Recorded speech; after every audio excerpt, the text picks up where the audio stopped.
تو ہم نے یہ بتایا تھا کہ کعبہ مقدس وہ عمارت اپنے بننے کے بعد نہایتی نشیب و فراز سے گزری اور بار بار اسے حادثات کا سامنا رہا، اور اس کی بنیادی وجہ یہ تھی کہ جہاں کعبہ مقدس بنایا گیا چاروں طرف پہاڑی، اور جب سخت بارش ہوتی تو سیلاب کے ذریعے سے اس کی دیواروں کو نقصان پہنچتا۔ اور ہم نے یہ بھی عرض کیا کہ اب جو عمارت موجود ہے سلطان عمار بن سلطان احمد خان والی قسطنطنیہ نے 1039 ہجری میں شروع کرنے کے بعد 1040 ہجری کو پائے تکمیل کو پہنچی، اور وہی عمارت اب تک موجود ہے۔ یہ اللہ تبارک و تعالی کا ایسا مقدس گھر ہے جس کی تاریخ ہم نے گزشتہ جمعے عرض کی کہ اللہ تبارک و تعالی کی تجلیات کا ایک مرکز، یعنی اللہ تعالی کی رحمت خاص متوجہ ہوتی ہے اپنے اس گھر پر۔ اس کی عظمت کا عالم یہ کہ فرمایا گیا کہ جب آدمی مکہ مکرمہ پہنچے اس کو بند کر اور حرم میں جب داخل ہو تو پہلی نظر جب کعبے پر پڑے تو جو دعا وہ کرے اللہ تبارک و تعالی اسے قبول فرماتا ہے۔ اور فرمایا کہ کعبے پر روزانہ 120 رحمتیں نازل ہوتی، 60 رحمتوں کے مستحق وہ ہیں جو کعبے کا طواف کرتے، 40 رحمتوں کے مستحق وہ ہیں کہ جو کعبے کے سامنے نماز پڑھتے۔ اور اس کی عظمت کا عالم دیکھیے، کوئی شخص حرم میں موجود ہو نہ وہ طواف کرے، نہ وہ نماز پڑھے، نہ تلاوت کرے، نہ درود پڑھے، اپنی زبان کو بند رکھ کے صرف کعبے کو آنکھوں سے دیکھے تو 20 رحمت کا مستحق وہ بھی ہے۔ وہ 20 نیکیاں اس نے کمائی جو کعبے کو خالی اپنے آنکھوں سے دیکھتا۔ اللہ تبارک و تعالی ہم سب کو یہ سعادت نصیب فرمائے۔ میں جو آج بات کہنے والا ہوں وہ یہ ہے کہ تمام علماء اس پر متفق ہیں سوائے چند سرفروں کے کہ حج کرنے کے بعد حاجی تمام امور حج مکمل کرنے کے بعد مدینہ منورہ کی حاضری، نبی کریم علیہ الصلوۃ والسلام کے دربار کی حاضری، تمام گفتگو کا نچوڑ یہ ہے کہ یہ قریب واجب ہے۔ شیخ محقق شاہ عبدالحق محدث دہلوی رحمت اللہ تعالی علیہ نے علماء مالکیہ کی، جو امام مالک کے ماننے والے علماء مالکیہ کی ایک بہت بڑی جماعت سے یہ نقل کیا کہ حج کرنے کے بعد حضور کے مزار پر انوار کی حاضری واجب ہے۔ اور بعضوں نے یہ کہا کہ موقت ترین استحباب میں سے، بعضوں نے یہ کہا کہ سنت، اور بعضوں نے یہ کہا کہ یہ سنت موقعہ۔ اور شیخ محقق نے ساری گفتگو کو سمیٹ کر یہ جملہ بتا دیا کہ اہل سنت و جماعت کا اجماع اس پر ہے کہ حج کرنے کے بعد حضور کے مزار پر انوار کی حاضری قریبا واجب ہے۔ ایک بات یہ، بعض علماء تو اس کے قائل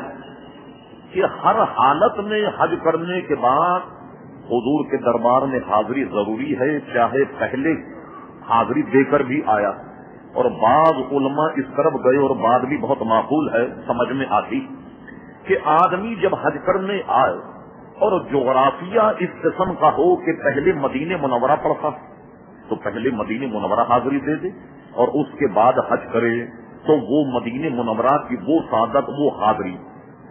جس کا ذکر ہم آگے کرنے والے ہیں، اس شرف کو وہ پالے گا۔ اور اگر جغرافیہ اس قسم کا ہے کہ پہلے حرم شریف پہنچا ہو، پہلے حج کر لے، اب حج کرنے کے بعد حج سے فراغت کے بعد حضور علیہ الصلوۃ والسلام کے دربار میں حاضری دے۔ اور ایک قول یہ ہے کہ پہلے اگر حاضری دے بھی چکا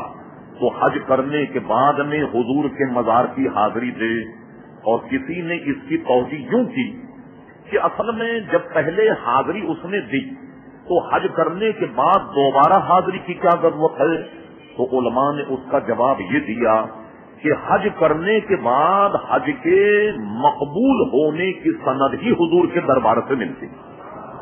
کہ اس کا حج جو ہے وہ مقبول ہو گیا. اس لیے حج کرنے کے بعد بھی وہ حضور علیہ السلام کے مزار پر انوار کی حاضری کے لیے جائے تاکہ اس کے حج مبرور اور حج مقبول ہونے کی اسے سند مل جائے. بہرحال اس میں مختلف اقوال. قرآن مجید فرقان حمید میں اس کا صریح طور پر یوں ذکر موجود ہے کہ جو نص ہے کہ حضور کے دربار کی حاضری، اس پر اعتراض پہلا یہ ہوا کہ جس کی وجہ سے ہم اس آیت سے استدلال کر رہے ہیں. ایک حدیث شریف سے یہ پتہ لگتا ہے اور یہ کئی سندوں سے آئی کہ آدمی صرف 3 مساجد ایسی ہیں کہ جس کی طرف آدمی کجاوا کرے، اہتمام کرے، انتظام کرے، سواری کی تیاری کرے، اور وہ 3 مسجدوں کے علاوہ کسی اور مسجد کی جانب یعنی یوں کہیے کہ قصد کر کے کہ مجھے جانا ہے فلاں مسجد میں، 3 مساجد کے علاوہ کسی اور مساجد کی طرف یہ ارادہ کر کے نہیں جائے گا. مسجد حرام، مسجد نبوی اور مسجد اقصی، یہ 3 مساجد ایسی ہیں کہ جن کی جانب یہ قصد کر کے جائے کہ میں اس مسجد کی زیارت کے لیے جاتا ہوں. 3 باتیں، ان میں یہ کہیں نہیں کہ بالقصد یعنی ارادے کے ساتھ نبی کریم علیہ الصلوۃ والسلام کی زیارت کے لیے جائے، یہ کہیں نہیں پایا جاتا. اس لیے مدینہ منورہ جائے تو کچھ لوگوں کی رائے یہ ہے جس سے متعلق ہم آگے گفتگو کریں، ان کی رائے یہ ہے کہ قصد کر کے ارادہ کر کے مدینہ منورہ میں حضور کے دربار میں حاضری کے لیے جائے، یہ کام ناپسند ہے، یہ ان کے نزدیک جائز نہیں. ایک دوسری جماعت کے بہت بڑے عالم دین تھے کہ میں ان کا نام لینا اس منبر پہ پسند بھی نہیں کرتا، وہ اس کے قائل نہیں کہ حضور کے مزار پر حاضری دی جائے. وہ جب حضور کے مزار پر کھڑے ہوئے حاضری دے رہے تھے تو پاکستان کے ایک معروف عالم نے ان سے پوچھا کہ آپ نے تو اپنی کتابوں میں یہ لکھا کہ حضور کے مزار کی حاضری ضروری نہیں، آپ یہاں کیسے آ گئے؟ اس بدبخت نے جواب یہ دیا کہ میں تو آیا تھا مسجد نبوی اور راستے میں حضور کی قبر پڑ گئی تو میں نے سوچا چلو فاتحہ پڑھ لی جائے. یعنی لوگ اس کو کتنا غیر اہم سمجھتے ہیں حضور علیہ الصلوۃ والسلام کے دربار کی حاضری. ایک جانب تو حضور کی دربار کی حاضری کو غیر اہم سمجھا جاتا ہے اور اہل سنت کے نزدیک سب سے اہم حاضری یہی، اس لیے کہ قبول حج کی سند یہاں سے ملتی ہے تو سب سے بہترین اور سب سے بڑی حاضری نبی کریم صلی اللہ تعالی علیہ وسلم کا عزیزان گرامی دربار گوہر بار ہے. اب یہ معلوم ہوا کہ 3 مسجدوں کے علاوہ کہیں قصد نہ کیا جائے. اب لیجیے قرآن مجید فرقان حمید کا فیصلہ یہ کہ کس قدر بغیر کسی تفصیل اور بغیر کسی تفصیل، بغیر کسی توضیح، بغیر کسی تعریف صرف متن قرآن کو پڑھ لیا جائے. ارشاد باری تعالیٰ ہوا وَلَوْ أَنَّهُمْ إِذْ ظَلَمُوا أَنفُسَهُمْ جَاءُوكَ، اگر لوگ اپنی جانوں پر ظلم کریں، یعنی اے لوگوں اگر تم نے بہت سارے گناہ کیے اور گناہ میں مبتلا ہو گئے، برائی میں ملوث ہو گئے، تو ایسے لوگوں کے لیے فرما جاؤکا، اے میرے حبیب صلی اللہ علیہ وسلم ایسے گناہگار تیرے دربار میں آ جائیں اور تیرے دربار میں آنے کے بعد کیا کریں؟ فرمایا قرآن نے فاستغفروا اللہ، تیرے دربار میں آن کر اللہ سے مغفرت کریں. واستغفر لهم الرسول، اور تو بھی جب ان کے لیے مغفرت چاہے لوجدوا اللہ توابا رحیما، اللہ تعالیٰ کو اپنے گناہوں کا معاف کرنے والا مہربان پائیں گے.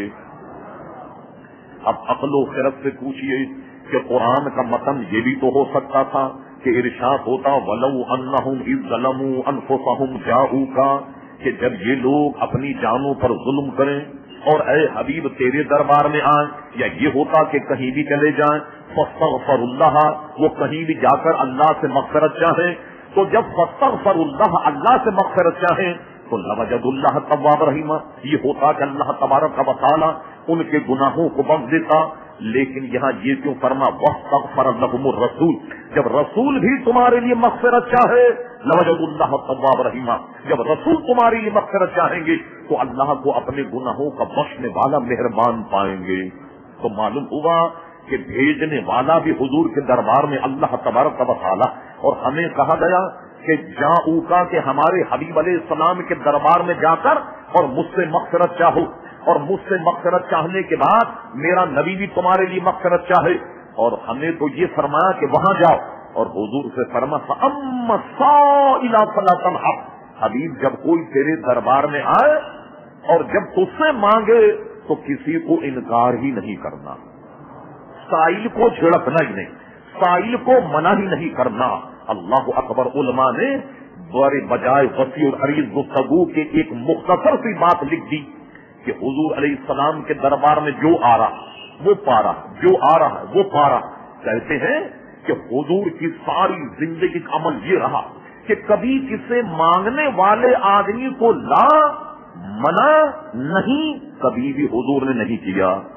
کبھی بھی آپ کے دہن سے نہیں کا لفظ یا لا کا لفظ نکلا ہی نہیں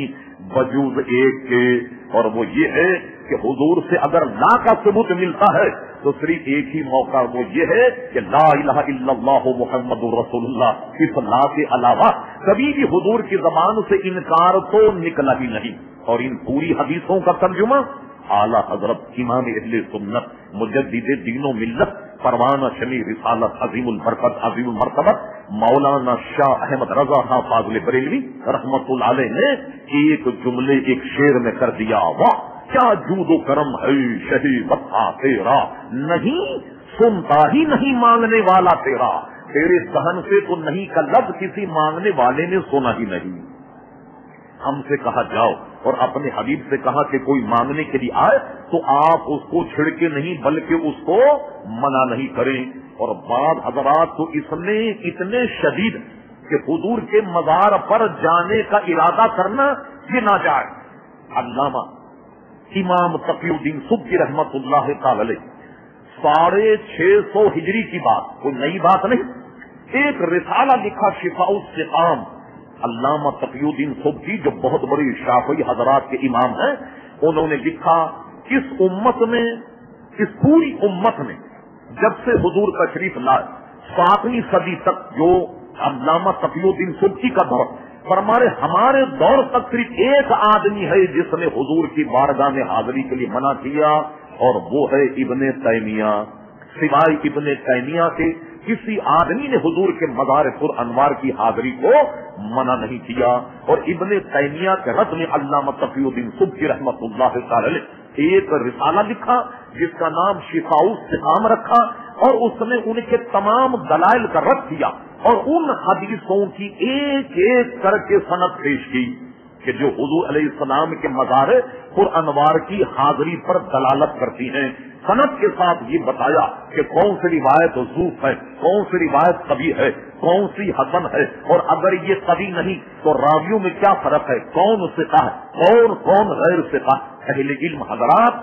تقی الدین سبکی رحمت اللہ علیہ کی کتاب شفاء السقام کا مطالعہ کر سکتے. علامہ کوثری جو ابھی ماضی قریب کے بہت بڑے عالم دین گزرے مصر کے، جو بڑے نامور عالم مصر اور دنیا اسلام، علامہ کوثری نے ابن تیمیہ کی جن باتوں کو نقل کیا اس کا ذرا سا نچوڑ ایک بہت بڑے ہمارے علامہ تھے علامہ نور بتوکلی رحمت اللہ تعالی اپنی ان کی کتاب سیرت رسول عربی میں جو انہوں نے تلخیص نقل کی ابن تیمیہ کی، اس کو اگر آپ سنیں گے تو آپ دیکھیں گے کہ چاہے وہ کسی جماعت کا لیکن اتنا بڑا عالم اس قدر مزے کا خیز بات کر رہا. جب کسی نے پوچھا ابن تیمیہ کہا آپ یہ کہتے ہیں کہ حضور کے مزار کی طرف جانا منع ہے، تو کیا آپ نے حدیث میں یہ نہیں پڑھا کہ روزانہ حضور کے مزار پر صبح 70,000 فرشتے آتے اور اثر میں ان کی تبدیلی ہو جاتی، اثر میں دوسرے آ جاتے. تو آپ تو یہ کہتے کہ وہاں جانا منع، یہ فرشتے تو روزانہ آتے. حدیث مقدسہ میں فرمایا گیا صبح اور شام ایک جماعت 70,000 کی آتی اور وہ درود و سلام کا نذرانہ بھیجنے کے بعد اثر میں وہ چلی جاتی، اثر میں دوسری جماعت آتی، یہ بھی 70,000، اور اس کی تقریر میں فرمایا گیا کہ 70,000 یہ 2 مرتبے ایک دن میں آتے، تو جو 70,000 صبح آ جائیں، جو 70,000 شام آ جائیں، ان کی باری پھر قیامت تک نہیں آتی۔ کتنے فرشتے ہیں کہ 70,000 صبح اور 70,000 شام، یہ دونوں جماعتیں حضور کے دربار میں آتی ہیں اور ان کی باری پھر قیامت تک نہیں آتی۔ اس سے اندازہ لگائیے کہ فرشتوں کی تعداد کیا ہوگی، اور اللہ کے رسول کا عزت اور احترام کا معاملہ دیکھیے کہ 70,000 فرشتے آن کر حضور کی بارگاہ اقدس میں صلاۃ و سلام عرض کرتے، تو ابن تیمیہ سے کہا تم آدمی کو تو منع کرتے ہو، اس فرشتوں کو کیا کیا جائے کہ یہ تو روزانہ حضور کے دربار میں جاتے، مگر وہ عقل کا اتنا اندھا تھا کہ اس نے یہ تک کہہ دیا کہ جو فرشتے حضور کے مزار پر درود و سلام پڑھنے آتے وہ بھی معصیت کرتے۔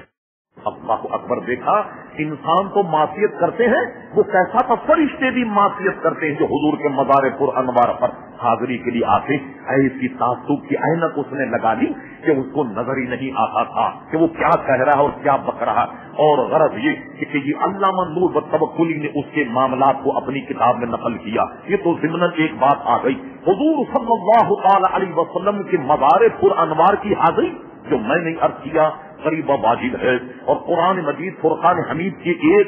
آیت سے بھی ہم نے استدلال کیا۔ اب آئیے حج کے بعد منظر کچھ ایسا کہ اعلیٰ حضرت امام اہل سنت اسے یوں بیان کرتے کہ میں نے حج کیا، کعبے کا طواف کیا، کعبے کا طواف کرنے کے بعد جن جن حضرات نے حاضری دی اللہ تبارک و تعالیٰ سب کو نصیب فرمائے۔ خانے کعبے پر ایک سونے کا پرنالہ لگا ہوا، جس کو پرنالہ بھی کہتے ہیں ہمارے اردو بولنے والے، اور اس کو میزاب رحمت بھی کہا جاتا ہے۔ اس کا کام یہ ہے کہ وہ کعبے کی چھت پہ لگا ہوا،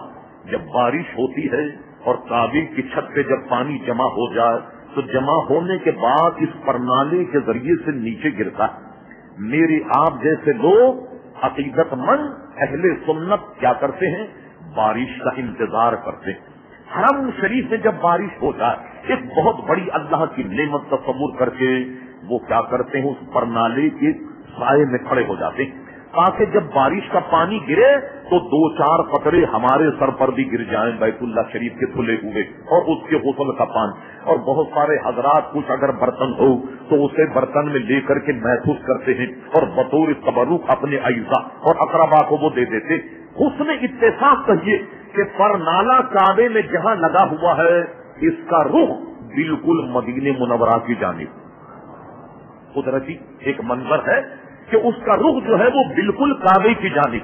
اعلیٰ حضرت امام اہل سنت جب طواف کیا، طواف کرنے کے بعد میزاب رحمت پر جب نظر پڑی، میزاب رحمت پر نظر پڑی اور چاروں طرف جب اس کا جغرافیہ دیکھا اور یہ دیکھا کہ یہ میزاب رحمت ٹھیک مدینہ منورہ کی طرف جو ہے وہ مائل اور اشارہ کر رہا، تو امام اہل سنت نے اس طریقے سے اسے شعر میں بند کیا،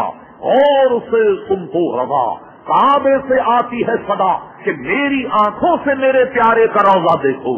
حاجیوں آؤ شہنشاہ کا روضہ دیکھو۔ ارے کعبہ تو دیکھ چکے، اب کعبے کا کعبہ دیکھو۔ کیا مطلب ہوا کہ آدمی کسی جگہ جب سفر کرے، یوں سمجھیے کہ آپ کسی مین شاہراہ سے گزر رہا، مرکزی شاہراہ سے گزر رہا، تو آپ نے دیکھا کہ بعض ایرو بنے ہوتے، سائن بورڈ لگے ہوتے، یہ اسپتال اس گلی میں، فلاں اسٹیشن اس گلی میں، فلاں جو صنعت ہے وہ اس گلی میں۔ تو آدمی بھی جب شاہراہ سے گزر رہا ہو تو ایرو بنا ہوتا، اشارہ ہوتا ہے کہ آئیے ادھر ہے۔ تو حج کرنے کے بعد یہ کعبے شریف پر ایرو بنا ہوا ہے کہ آؤ مریضوں، تم نے کعبہ تو دیکھ لیا، اب اصل شفا خانہ مدینہ منورہ ہے، اپنے گناہوں کی نجات چاہتے ہو، حج مبرور کی سند چاہتے ہو، تو یہ میزاب رحمت اشارہ کر رہا ہے کہ مدینہ منورہ جاؤ، مدینہ منورہ بھیجا جا رہا۔ اللہ اکبر حاجیوں، اب آئیے ہم نے جو آیت پڑھی، اب اس آیت سے احادیث مقدسہ سے استدلال کہ جو حدیثوں میں بیان کی گئی وہ مشہور حدیثیں اس نے کی 3-4، اور جس پر امام تقی الدین سبکی نے گفتگو کی، حضرت علامہ شیخ محقق نے گفتگو کی، علامہ امام سمودی نے وفاء الوفا میں گفتگو کی، الوفا میں بھی موجود، اور اس قسم کی تمام کتابوں میں اس پر موجود ہے۔ اور جرا اس پر امام تقی الدین سبکی نے پہلی حدیث یہ ہے، حضور صلی اللہ علیہ وسلم نے فرمایا مسجد نبوی کی زیارت کو تو ہم نے بتا دیا کہ 3 مسجدوں کے لیے اہتمام کے ساتھ سفر کیا جائے۔ حضور فرماتے ہیں میرے وصال کے بعد من زار قبری وجبت لہو شفاعتی، میرے وصال کے بعد جس نے میری قبر کی زیارت کی تو مجھ پر یہ واجب ہو گیا کہ میں اس کی قیامت میں شفاعت کروں جو میرے دربار میں حاضر ہوا۔ یہ مجھ پر واجب ہو گیا کہ اس آدمی کا میں شفیع بن جاؤں کہ جو آدمی میرے دربار میں حاضر ہوا۔ اور ایک اس پر بھی بہت سندیں موجود ہیں، اور ایک حدیث یہ ہے کہ جو شخص میرے وصال کے بعد جس نے میری قبر کی زیارت کی مجھ پر یہ حلال ہو گیا کہ میں اس کی کل قیامت میں شفاعت کروں گا۔ اور ایک حدیث میں یہ ہے کہ حج کرنے کے بعد جو آدمی میرے مزار پر نہ آئے فقط جفانی، اس نے مجھ سے جفا کی، مجھ سے نا انصافی کی کہ جس کے پاس اتنا مال تھا کوئی ایسا معاملہ نہیں کہ جو مانے ہو میرے مزار پر آنے پر۔ کیا مطلب ہوا مانے ہونے سے کہ ایک آدمی حج تو اس نے کر لیا، خدا نہ خاصہ کوئی حادثہ ایسا پیش آیا کہ کرائے کے پیسے نہ رہے، جیب کٹ گئی، کوئی حادثہ ہو گیا، یا حج کرنے کے بعد کوئی ایسے حادثے کی اطلاع اسے یہاں مل گئی اور بروقت پہنچنا اس کا اپنے وطن ضروری ہے، اس لیے مدینہ منورہ کی حاضری قضا ہو گئی، اس کا تو استثنا ہے۔ لیکن کوئی معاملہ اگر مانے نہ ہو، جان کر کے کہ سوچے کہ چلو حج تو ہم نے کر دیا، اب مدینہ منورہ کی حاضری کوئی اتنی ضروری تھوڑی ہے، اس نے میرے ساتھ جفا کی، اس نے میرے ساتھ انصاف نہیں کیا، میرے ساتھ اس نے جفا کی۔ اللہ اکبر۔ اور ایک حدیث شریف میں تو یہ تک فرما دیا گیا کہ جس نے حج کیا اور حج کرنے کے بعد سوائے ہمارے دربار کی حاضری کے کوئی اور اس کے دل میں خواہش نہ ہو، خالصتاً ہماری زیارت کی حاضری سے آیا ہو، کوئی اور معاملہ نہ ہو، نہ تجارت ہو، نہ خرید و فروخت ہو، نہ وہاں کی آب و ہوا کی تبدیلی ہو، اور نہ وہاں اعزاء سے ملاقات کا معاملہ ہو، یہ تو سب کا سب حضور کے توفیل میں مل ہی جائے، مگر ایسا کوئی معاملہ اپنے ذہن میں نہ رکھے، صرف ذہن میں یہ رکھے خالصتاً میں حضور کے دربار میں حاضری کے لیے جا رہا ہوں، صرف یہ نیت کرے تو ایسی نیت کرنے والے کے لیے بھی ہمارا کل قیامت میں شفیع بننا ہم پر لازم ہو گیا، ہم گویا اس کی شفاعت کریں۔ اور سبحان اللہ، ایک حدیث شریف میں تو زائرین کے لیے اتنی بڑی نعمت کا اظہار کر دیا گیا کہ اس پر کی سند پر گفتگو علامہ تقی الدین سبکی نے فرمائی۔ وہ فرماتے ہیں کہ جو شخص میرے وصال کے بعد میری قبر انور پر آیا وہ بالکل ایسا جیسا کہ اس نے زندگی میں میری زیارت کی ہو۔ جو شخص وصال کے بعد میری قبر انور پر آیا تو اس کے لیے فضیلت کا عالم یہ کہ گویا اس نے ظاہری حیات میں مجھے دیکھا ہو، اس کی فضیلت یہ ہے۔ اور کہیں فرما گویا وہ میری صحبت میں بیٹھا ہو، میری زندگی میں میرے پاس آیا ہو، اس کا معاملہ ایسا ہے۔ اسی حدیث کو کہ حضور فرماتے ہیں کہ جو شخص بعد وصال میری قبر انور پر آئے اور آنے کے بعد میں کوئی غرض اس کو نہ خالصتاً حضور کے لیے وہ جائے، وہ ایسا جیسا کہ اس نے حضور کی زیارت کی۔ امام مالک جو چاروں ائمہ میں سے ایک بہت قداور شخصیت، حضرت امام مالک رضی اللہ عنہ، امام مالک کا پورا دور مدینہ منورہ میں گزرا۔ امام مالک رضی اللہ عنہ ایسے عاشق رسول ہیں کہ کوئی شخص مدینہ منورہ آن کر یہ کہتا، کسی نے پوچھا کہ جی آپ کیسے تشریف لائے تو وہ یہ کہہ دیتا کہیں دہن سے اپنی زبان سے کہ میں حضور کی قبر کی زیارت کو آیا، یا حضور کے روض انور کی زیارت کو آیا، یا حضور علیہ الصلوۃ والسلام کے جعلی اقدس کی زیارت کے لیے آیا، یا حضور کی قبر کی زیارت کے لیے آیا۔ امام مالک اسے درے مارتے اور یہ کہتے تو نے یہ کیوں کہا کہ میں حضور کی قبر کی زیارت کو آیا، تجھے یہ کہنا چاہیے تھا میں مصطفیٰ کی زیارت کے لیے آیا صلی اللہ علیہ وسلم۔ اللہ اکبر۔ امام مالک رضی اللہ عنہ کا عشق ہم نے کتابوں میں پڑھا۔ رب کریم ایسا ادب عطا فرمائے ایک دو دن آج اگر ہم چلے جائیں آپ کو کتنی مہلت ملتی حج میں؟ 8 دن، 10 دن، 15 دن. اس 15 دن میں اگر احتیاط برتیں کوئی کمال آپ نے نہیں کیا. امام مالک نے پوری زندگی مدینہ منورہ میں گزاری اور پوری زندگی میں صرف ایک مرتبہ حج کیا، اس لیے کہ مسلمان کو پوری زندگی میں ایک مرتبہ حج کرنا فرض. اب جتنے بھی وہ حج کرے گا یہ حج اس کے نفل ہوں گے کہ فرض تو ادا ہو گیا. ایک حج کیا اور ایک حج کرنے کے بعد پوری زندگی کبھی بھی مدینہ منورہ سے باہر نہیں گئے. الا اس کے کہ باہر کیوں جاتے وہ بھی میں عرض کرتا. لوگ عموماً اس سے مایوس سمجھتے کہ جب حج کا موقع آتا پورا مدینہ منورہ خالی ہو جاتا اور بہت بڑی سعادت ہے حج کرنا یہاں رہتے ہوئے اور آپ حج چھوڑ دیتے، حج کے لیے نہیں جاتے. تو امام مالک انہیں جواب یہ دیتے کہ دیکھو مسئلے کے اعتبار سے میں نے فرض حج کر لیا، ایک حج میں نے کر لیا، اب میں مدینہ منورہ چھوڑ کر اس لیے نہیں جاتا کہ میری خواہش یہ ہے، میری تمنا یہ ہے، میری آرزو یہ ہے کہ مالک کو جب موت آئے تو مدینہ منورہ میں آئے. امام مالک کو جب موت آئے تو مدینہ منورہ آئے. مجھے خوف ہے کہ میں کہیں مدینے سے باہر گیا اور اگر حج میں، میقات میں، یا گویا حرم شریف میں، یا گویا مینا میں، یا مزدلفے میں، یا عرفات میں اگر میری موت واقع ہو گئی تو میری تو ساری زندگی کا سرمایہ ختم ہو جائے گا. اس لیے کہ مجھے تو یہ آرزو ہے کہ میں مدینہ منورہ میں موت چاہتا ہوں. یہ آرزو وہ کرتے اور سبحان اللہ جسے مدینہ منورہ میں موت آئے اس کا کیا عالم ہوگا. جنت البقیع میں اس کا آخری مسکن ہو گنبد خضرا کے سائے میں. حضور فرماتے ہیں جب قیامت برپا ہوگی سب سے پہلے میں اپنی قبر سے اٹھوں گا اور سب سے پہلی جماعت جو میرے ساتھ قیامت میں چلے گی، جو میرے بعد میں اٹھائی جائے گی، وہ جنت البقیع کے لوگ ہوں گے. جنت البقیع کے لوگ ہوں گے. اسی کو امام اہل سنت کہتے ہیں طیبہ میں مر کے اندھے چلے جاؤ آنکھیں بند کہ سیدھی سڑک یہ شہر شفاعت نگر کی ہے. تو یہ مدینہ منورہ کی موت تو انہوں نے ایک حج کے علاوہ دوسرا حج نہیں کیا کہ مان اگر کہیں مجھے موت حج کے ایام میں آ گئی باہر تو میری یہ آرزو پوری نہیں ہوگی. ایک بات. دوسرا کام جو سوائے امام مالک کے شاہدی کوئی کرے، پیشاب اور پاخانے کی جب حاجت ہوتی تو اس غرض سے کہ مدینہ منورہ کی سرزمین پر اس سے احتیاط برتی جائے، کس فراغت کے لیے مدینے کے حدود سے ذرا سا باہر نکل جاتے اور حاجت کے بعد میں مدینہ منورہ آتے. ایک بات اور جو ان کی زندگی کی انفرادیت کی حامل وہ یہ کہ ساری عمر مدینہ منورہ میں کبھی نہ جوتا پہنا نہ چپل. کسی نے پوچھا کہ گرم زمین اور عرب کی گرمی تو آپ جانتے بڑی مشہور ہوتی ہے تو آپ کے پیروں میں چھالے پڑ جاتے، اس قدر سخت اذیت آپ برداشت کرتے. تو امام مالک جواب دیتے مجھے حیا آتی ہے کہ کہیں میں یہاں چلوں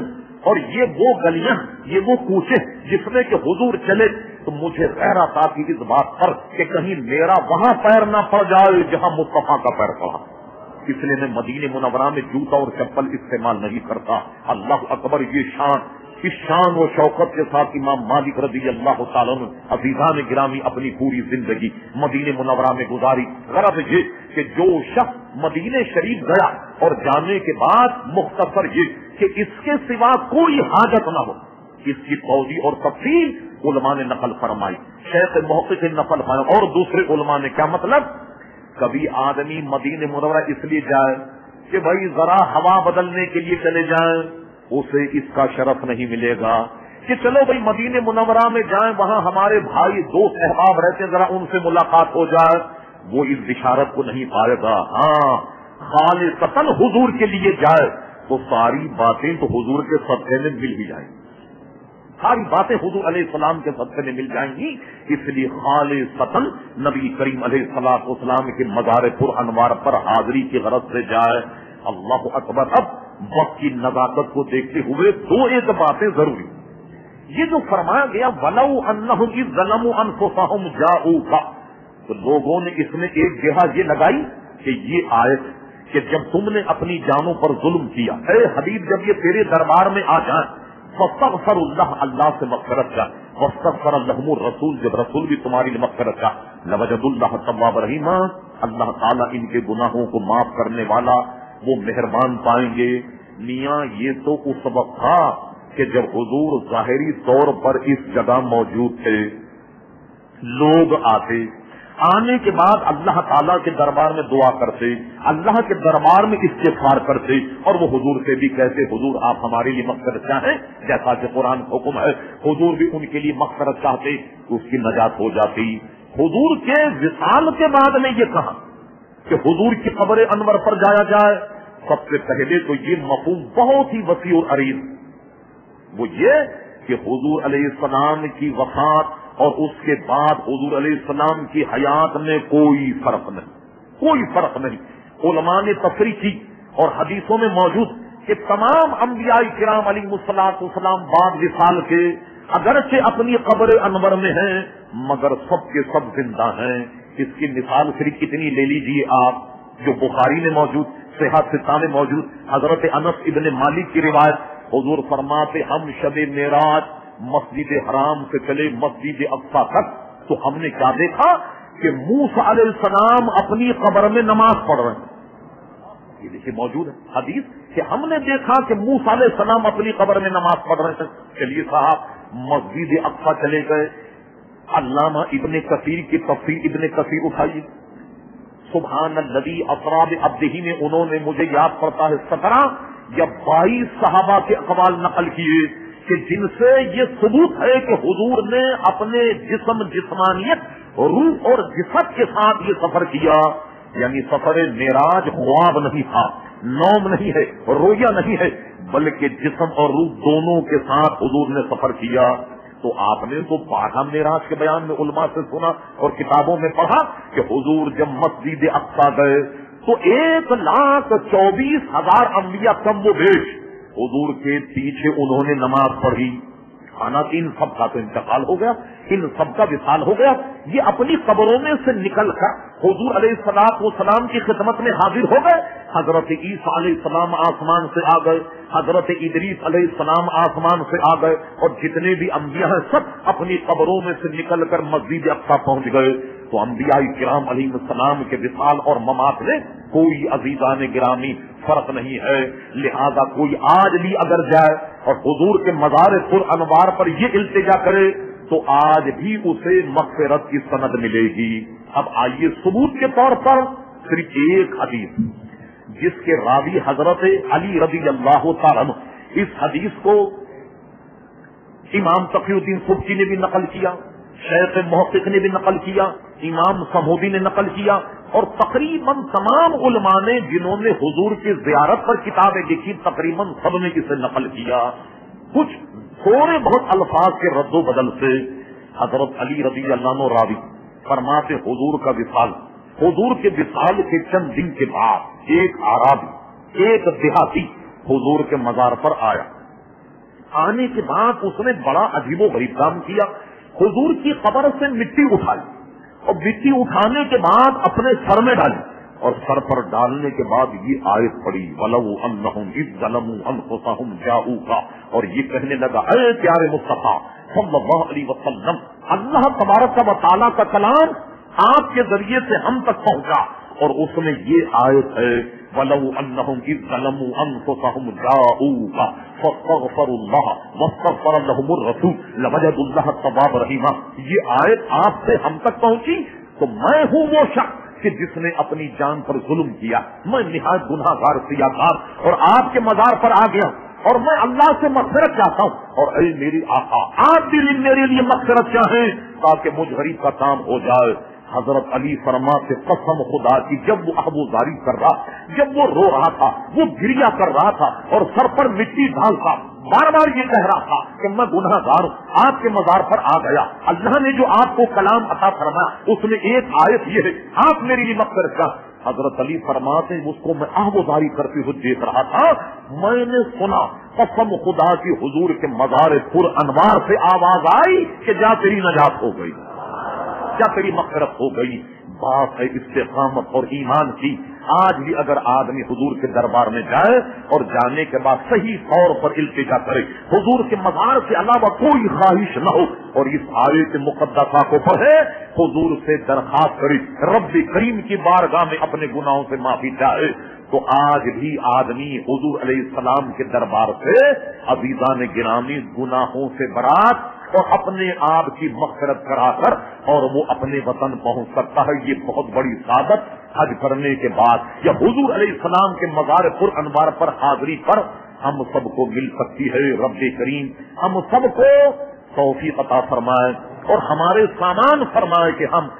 بیت اللہ شریف حاضری دیں اور اس کے بعد میں حضور صلی اللہ تعالی علیہ وسلم کے مزار پر حاضری دے کر اپنی مغفرت کا سامان کریں۔ وما علینا الا البلاغ۔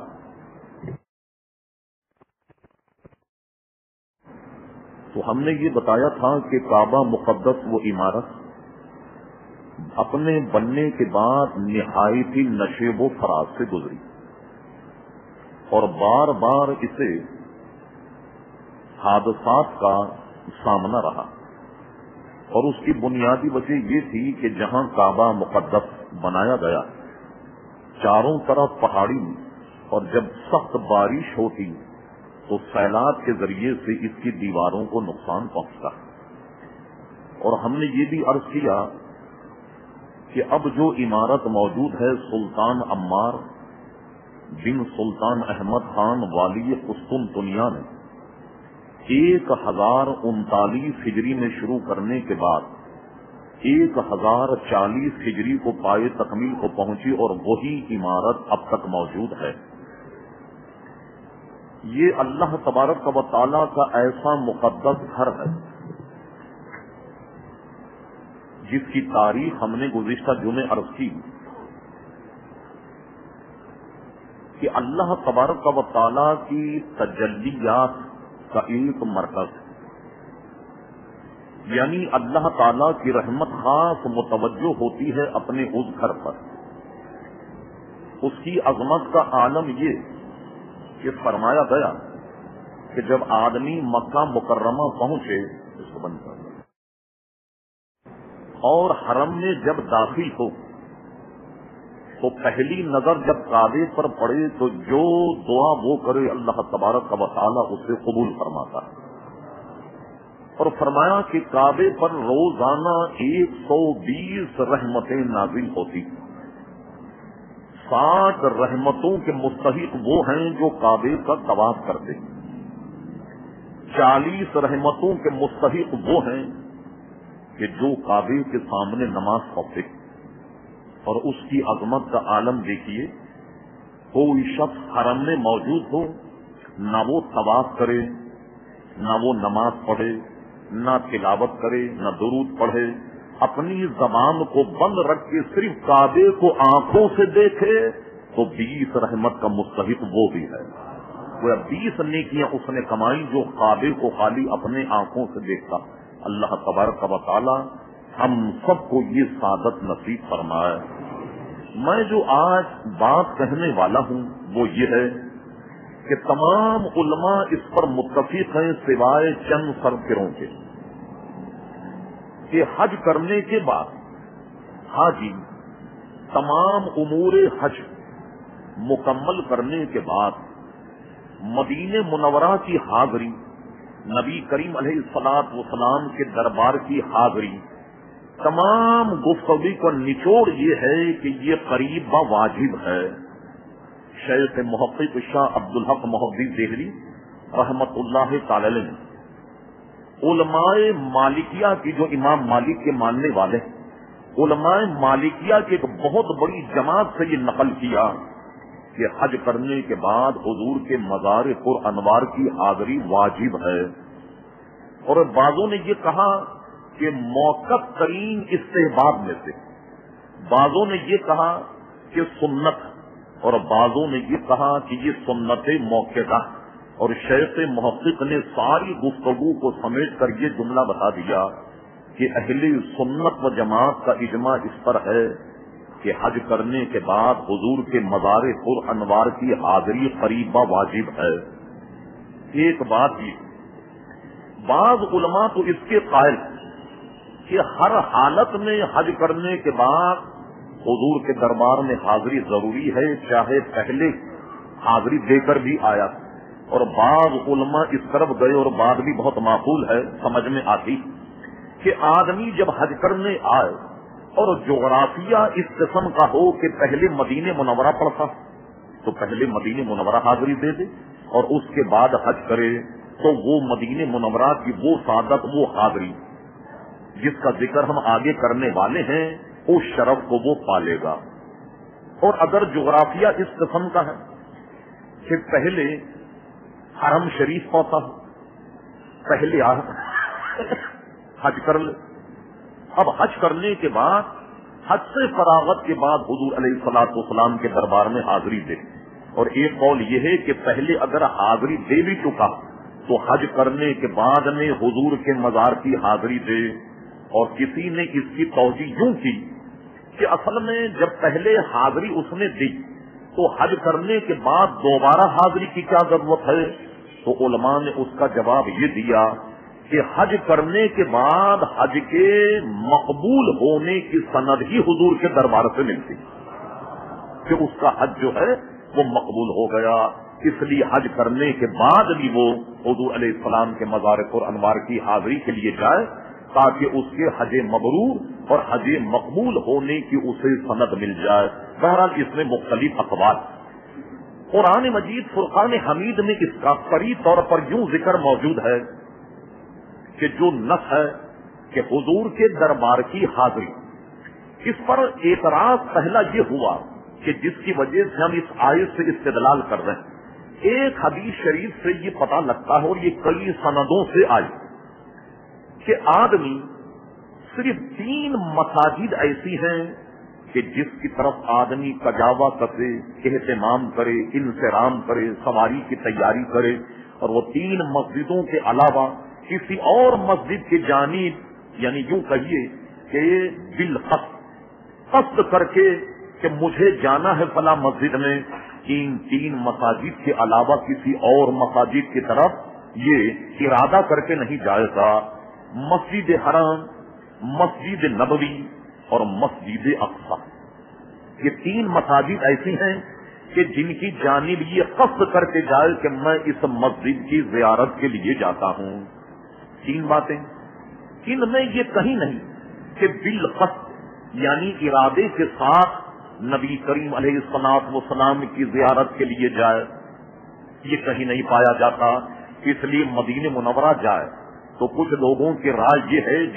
جس سے متعلق ہم آگے گفتگو کریں، ان کی رائے یہ ہے کہ قصد کر کے، ارادہ کر کے مدینہ منورہ میں حضور کے دربار میں حاضری کے لیے جائے، یہ کام ناپسند ہے، یہ ان کے نزدیک جائز نہیں. ایک دوسری جماعت کے بہت بڑے عالم دین تھے کہ میں ان کا نام لینا اس منبر پہ پسند بھی نہیں کرتا، وہ اس کے قائل نہیں کہ حضور کے مزار پر حاضری دی جائے. وہ جب حضور کے مزار پر کھڑے ہوئے حاضری دے رہے تھے تو پاکستان کے ایک معروف عالم نے ان سے پوچھا کہ آپ نے تو اپنی کتابوں میں یہ لکھا کہ حضور کے مزار کی حاضری ضروری نہیں، آپ یہاں کیسے آ گئے؟ اس بدبخت نے جواب یہ دیا کہ میں تو آیا تھا مسجد نبوی اور راستے میں حضور کی قبر پڑ گئی تو میں نے سوچا چلو فاتحہ پڑھ لی جائے. یعنی لوگ اس کو کتنا غیر اہم سمجھتے ہیں حضور علیہ الصلوۃ والسلام کے دربار کی حاضری. ایک جانب تو حضور کے دربار کی حاضری کو غیر اہم سمجھا جاتا ہے اور اہل سنت کے نزدیک سب سے اہم حاضری یہی، اس لیے کہ قبول حج کی سند یہاں سے ملتی ہے تو سب سے بہترین اور سب سے بڑی حاضری نبی کریم صلی اللہ تعالی علیہ وسلم کا عزیزان گرامی دربار گوہر بار ہے. اب یہ معلوم ہوا کہ 3 مسجدوں کے علاوہ کہیں قصد نہ کیا جائے. اب لیجیے قرآن مجید فرقان حمید کیا کہتا ہے. دیکھیے کس قدر بغیر کسی تفصیل اور بغیر کسی تفصیل، بغیر کسی توجیہ، بغیر کسی تعریف صرف متن قرآن کو پڑھ لیا جائے. ارشاد باری تعالیٰ ہوا وَلَوْ أَنَّهُمْ إِذْ ظَلَمُوا أَنفُسَهُمْ جَاءُوكَ، اگر لوگ اپنی جانوں پر ظلم کریں، یعنی اے لوگوں اگر تم نے بہت سارے گناہ کیے اور گناہ میں مبتلا ہو گئے، گناہ میں ملوث ہو گئے، تو ایسے لوگوں کے لیے فرما جاؤکا، اے میرے حبیب صلی اللہ علیہ وسلم ایسے گناہگار تیرے دربار میں آ جائیں اور تیرے دربار میں آنے کے بعد کیا کریں؟ فرمایا قرآن نے فاستغفر اللہ،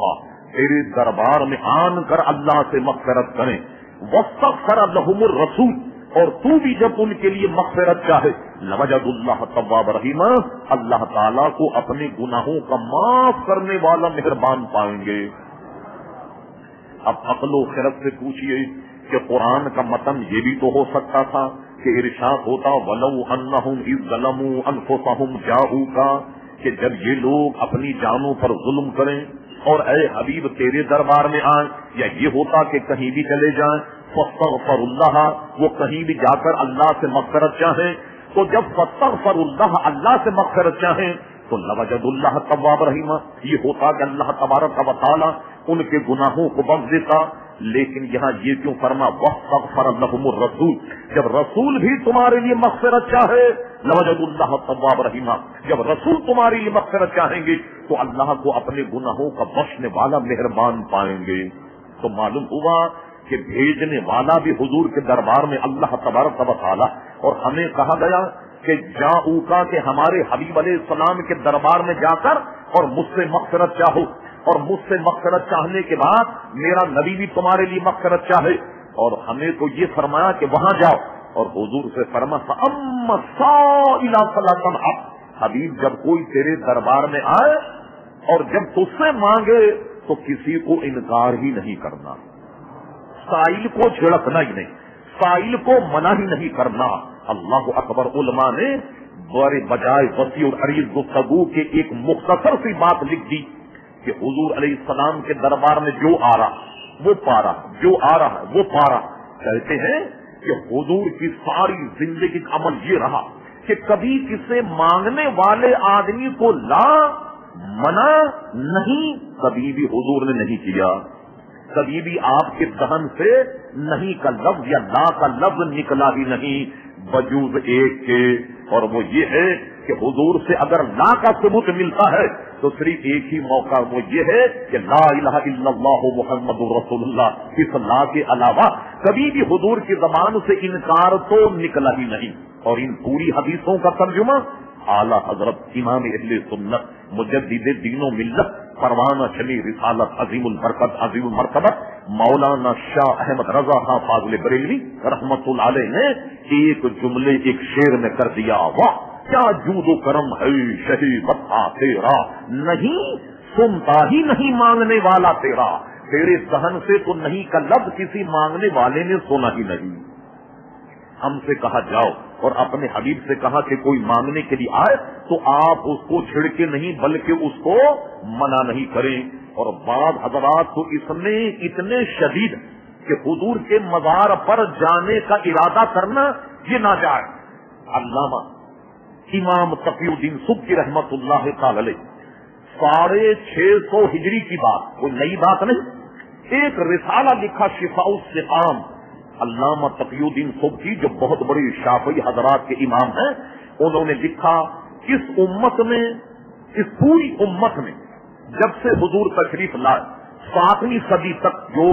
علامہ تقی الدین سبکی کا دور، فرمارے ہمارے دور تک صرف ایک آدمی ہے جس نے حضور کی بارگاہ میں حاضری کے لیے منع کیا، اور وہ ہے ابن تیمیہ۔ سوائے ابن تیمیہ کے کسی آدمی نے حضور کے مزار پر انوار کی حاضری کو منع نہیں کیا۔ اور ابن تیمیہ کے رد میں علامہ تقی الدین سبکی رحمت اللہ تعالی ایک رسالہ لکھا جس کا نام شفاء السقام رکھا، اور اس نے ان کے تمام دلائل کا رد کیا اور ان حدیثوں کی ایک ایک کر کے سند پیش کی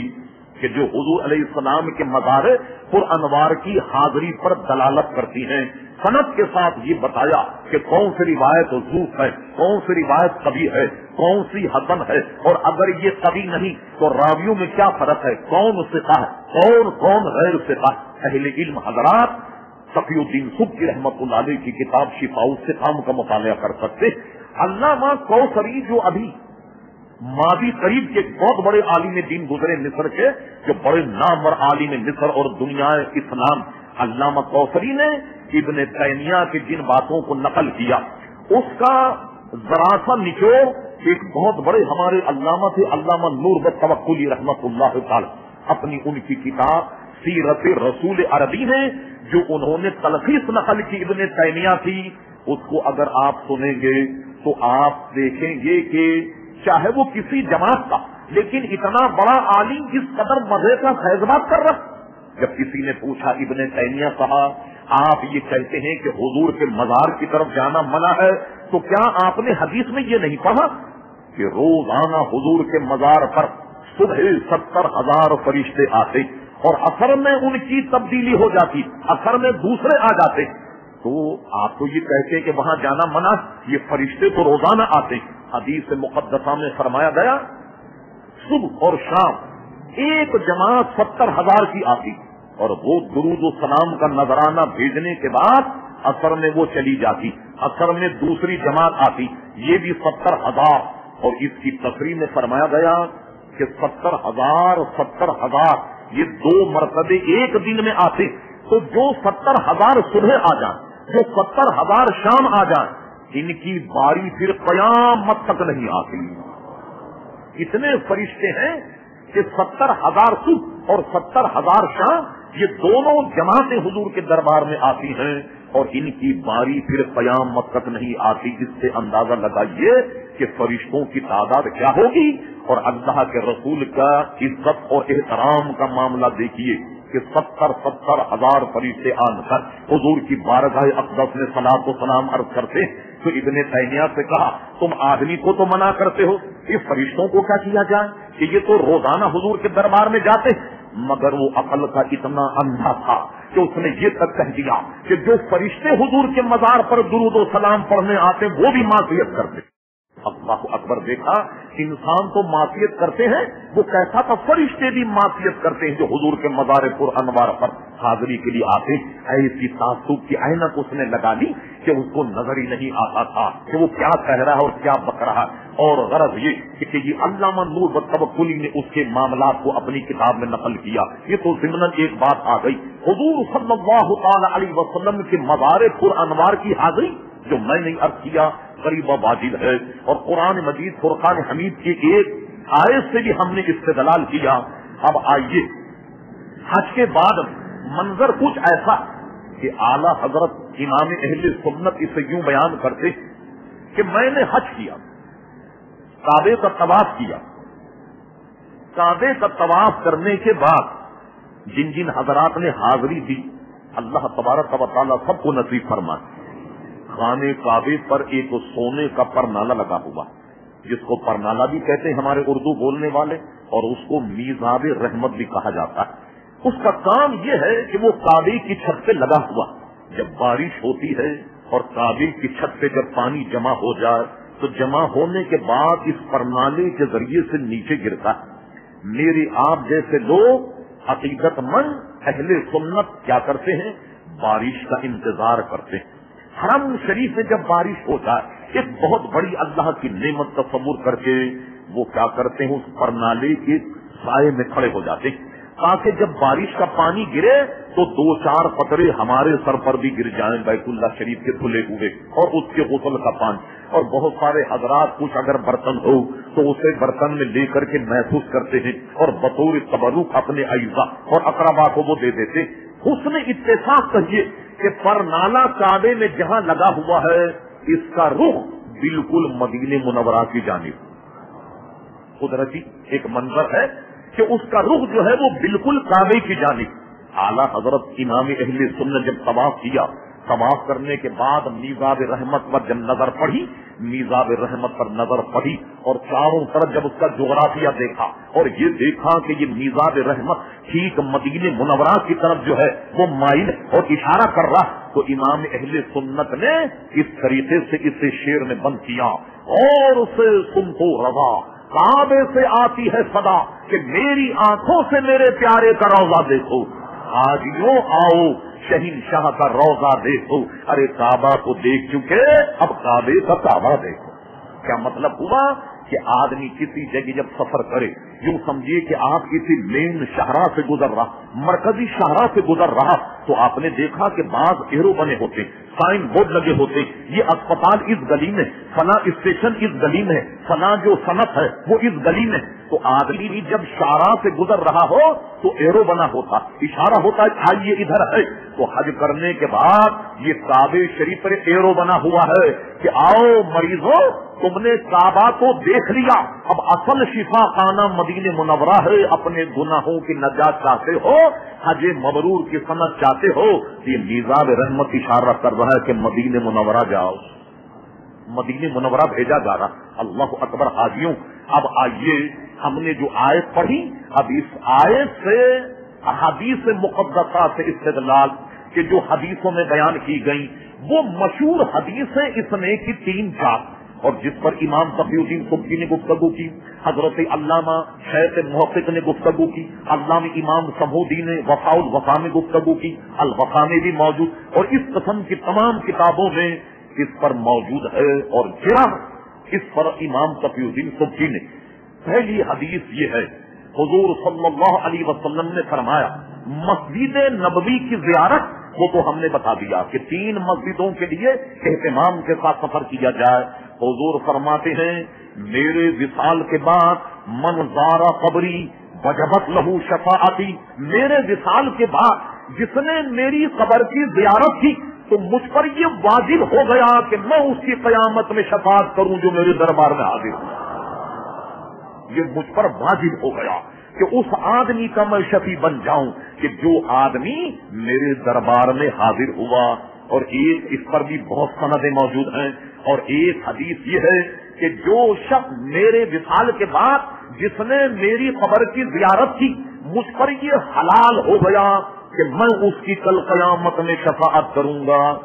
اور ایک حدیث میں یہ ہے کہ حج کرنے کے بعد جو آدمی میرے مزار پر نہ آئے فقط جفانی، اس نے مجھ سے جفا کی، مجھ سے نا انصافی کی کہ جس کے پاس اتنا مال تھا کوئی ایسا معاملہ نہیں کہ جو مانے ہو میرے مزار پر آنے پر. کیا مطلب ہوا مانے ہونے سے کہ ایک آدمی حج تو اس نے کر لیا، خدا نہ خاصہ کوئی حادثہ ایسا پیش آیا کہ کرائے کے پیسے نہ رہے، جیب کٹ گئی، کوئی حادثہ ہو گیا، یا حج کرنے کے بعد کوئی ایسے حادثے کی اطلاع اسے یہاں مل گئی اور بروقت پہنچنا اس کا اپنے وطن ضروری ہے، اس لیے مدینہ منورہ کی حاضری قضا ہو گئی، اس کا تو استثنا ہے. لیکن کوئی معاملہ اگر مانے نہ ہو، جان کر کے کہ سوچے کہ چلو حج تو ہم نے کر دیا، اب مدینہ منورہ کی حاضری کوئی اتنی ضروری تھوڑی ہے، اس نے میرے ساتھ جفا کی، اس نے میرے ساتھ انصاف نہیں کیا، میرے ساتھ اس نے جفا کی. اللہ اکبر. اور ایک حدیث شریف میں تو یہ تک فرما دیا گیا کہ جس نے حج کیا اور حج کرنے کے بعد سوائے ہمارے دربار کی حاضری کے کوئی اور اس کے دل میں خواہش نہ ہو، خالصتاً ہماری زیارت کی حاضری سے آیا ہو، کوئی اور معاملہ نہ ہو، نہ تجارت ہو، نہ خرید و فروخت ہو، نہ وہاں کی آب و ہوا کی تبدیلی ہو، اور نہ وہاں اعزاء سے ملاقات کا معاملہ ہو، یہ تو سب کا سب حضور کے توفیل میں مل جائے. مگر ایسا کوئی معاملہ اپنے ذہن میں نہ رکھے، صرف ذہن میں یہ رکھے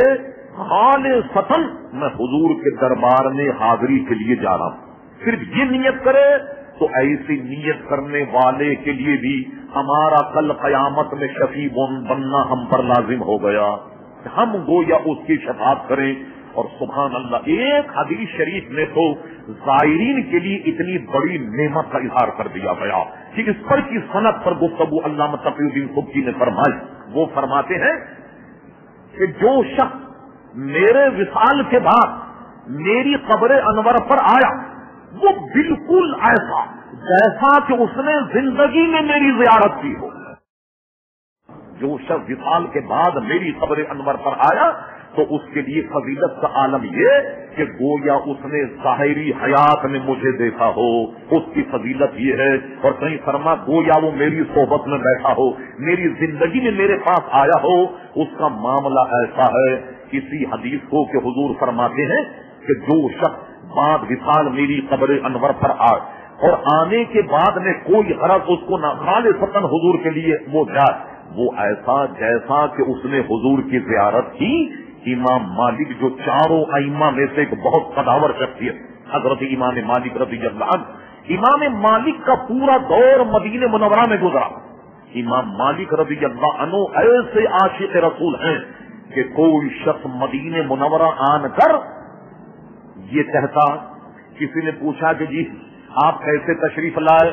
تو وہ یہ کہہ دیتا کہیں دہن سے اپنی زبان سے کہ میں حضور کی قبر کی زیارت کو آیا ہوں، یا حضور کے روض انور کی زیارت کو آیا ہوں، یا حضور علیہ الصلوۃ والسلام کے جعلی اقدس کی زیارت کے لیے آیا، یا حضور کی قبر کی زیارت کے لیے آیا. امام مالک اسے درے مارتے اور یہ کہتے تو نے یہ کیوں کہا کہ میں حضور کی قبر کی زیارت کو آیا، تجھے یہ کہنا چاہیے تھا میں مصطفیٰ کی زیارت کے لیے آیا صلی اللہ علیہ وسلم. اللہ اکبر. امام مالک رضی اللہ عنہ کا عشق ہم نے کتابوں میں پڑھا. رب کریم ایسا ادب عطا فرمائے. 1-2 دن آج اگر ہم چلے جائیں آپ کو کتنی مہلت ملتی حج میں؟ 8 دن، 10 دن، 15 دن. اس 15 دن میں اگر احتیاط برسے کوئی کمال آپ نے نہیں کیا. امام مالک نے پوری زندگی مدینہ منورہ میں گزاری اور پوری زندگی میں صرف 1 مرتبہ حج کیا، اس لیے کہ مسلمان کو پوری زندگی میں 1 مرتبہ حج کرنا فرض. اب جتنے بھی وہ حج کرے گا یہ حج اس کے نفل ہوں گے کہ فرض تو ادا ہو گیا. 1 حج کیا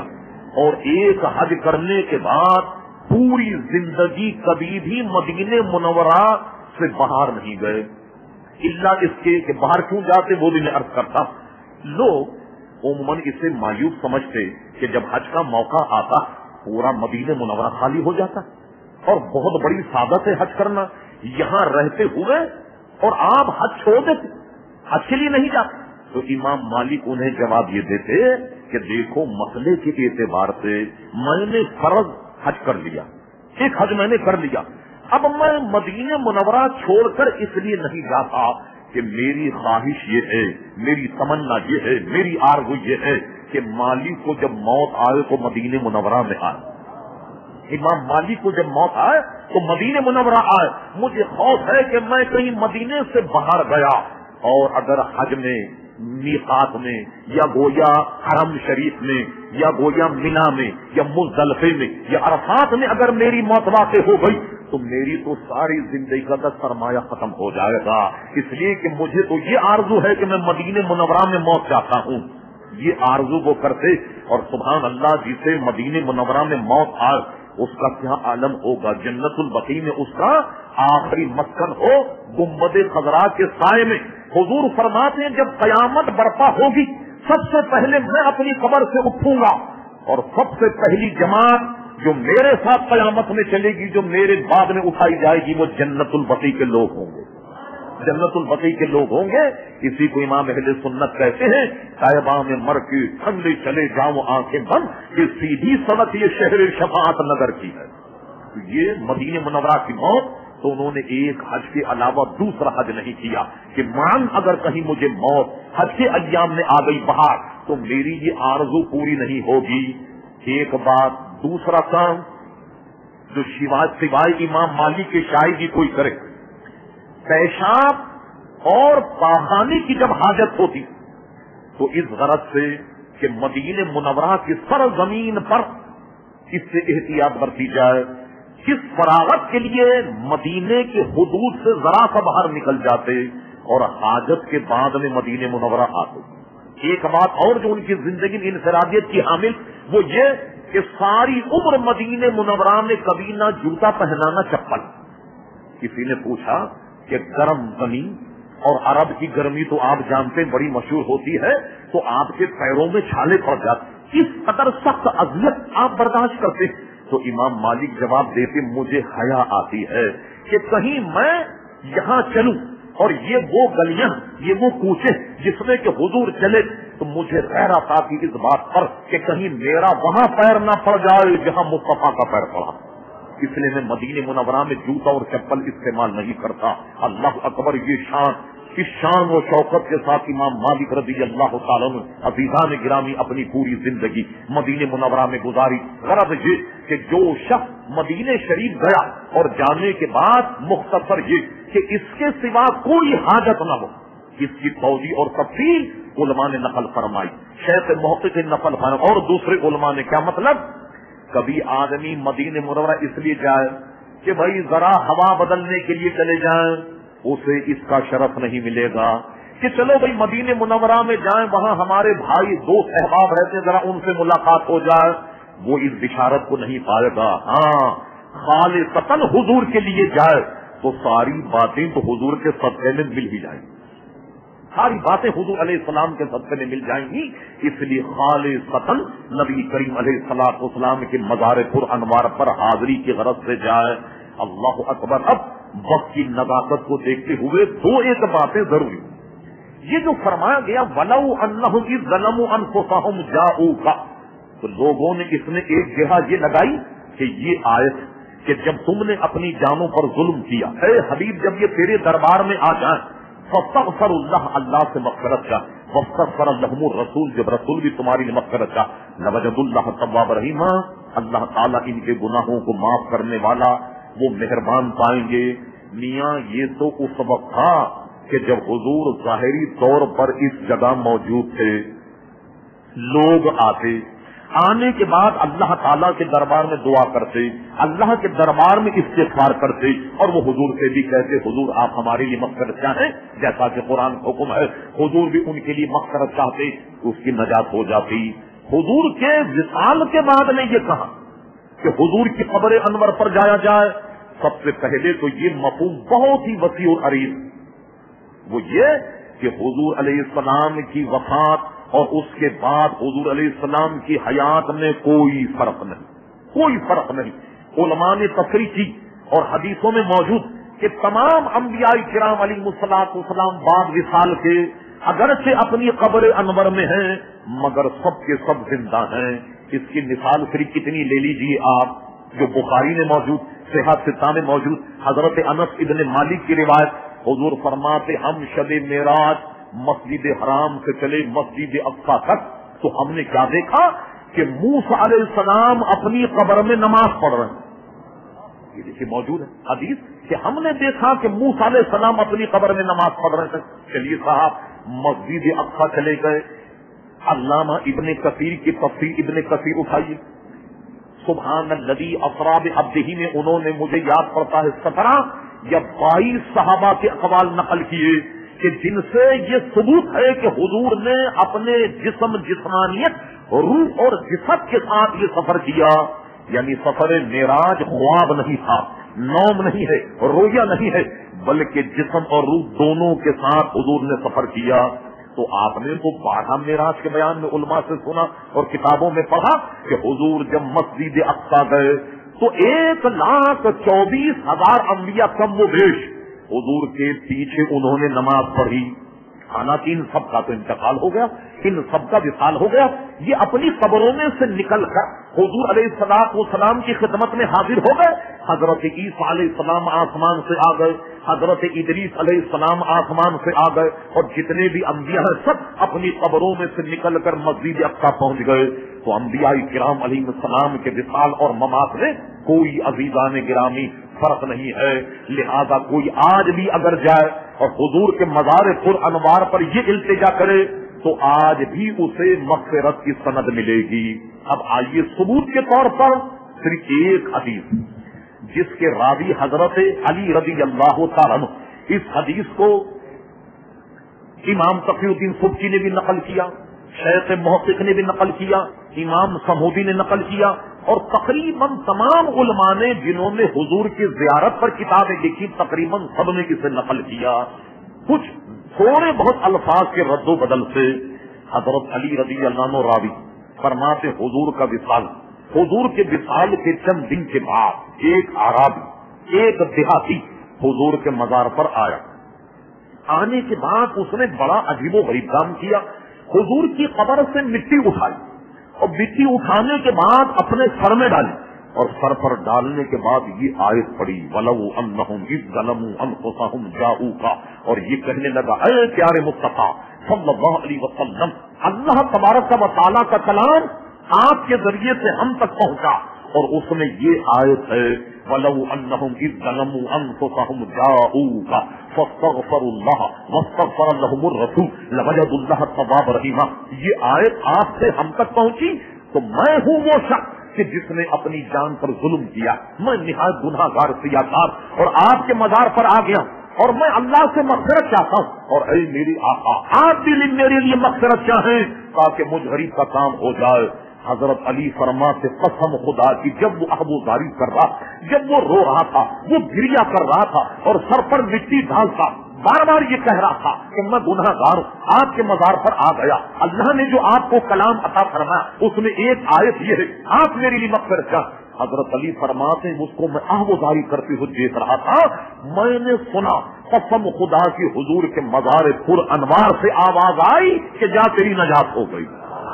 کیا تیری مغفرت ہو گئی. بات ہے استقامت اور ایمان کی. آج بھی اگر آدمی حضور کے دربار میں جائے اور جانے کے بعد صحیح طور پر التجا کرے, حضور کے مزار کے علاوہ کوئی خواہش نہ ہو, اور اس آیت مقدسہ کو پڑھے, حضور سے درخواست کرے, رب کریم کی بارگاہ میں اپنے گناہوں سے معافی چاہے, تو آج بھی آدمی حضور علیہ السلام کے دربار سے